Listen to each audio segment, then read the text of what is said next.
Энергийн түүчээ төрийн бус байгууллага нь 2012 оноос хойш хөгжлийн бэрхшээлтэй бага насны хүүхдийн хөгжлийг дэмжин тэдгээрийн эцэг эх, асран хамгаалагч, багш нарт зориулан мэдлэг мэдээллийг хүргэж арга зүйн дэмжлэг үзүүлж ирсэн. 2015 онд хүслийн ордон тусгай цэцэрлэгийг бид жил бүр 30-аас 40 орчим хүн хэлбэрийн хөгжлийн бэрхшээлтэй хүүхдэд боловсролын үйлчлэгийг сэргээн засах үйлчлэгээтэй хослуулан хүргэж байна.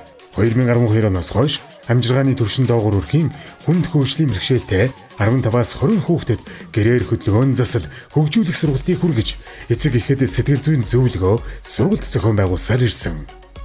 Сургалт судалгааны төв боловсролын салбарын мэргэжилтнүүд сургуулийн өмнөх боловсролын багш, туслах багш, хөгжлийн бэрхшээлтэй хүүхдийн эцэг эхэд зориулан төрөл бүрийн цуврал сургалтуудыг зохион байгуулж байна. Тус төв энэ удаад хоёр иргэнийг шинээр ажлын байраар хангах, хөгжлийн бэрхшээлтэй иргэн, хөгжлийн бэрхшээлтэй эцэг эхэд ажлын байр бий болгох төслийг танилцуулж байна.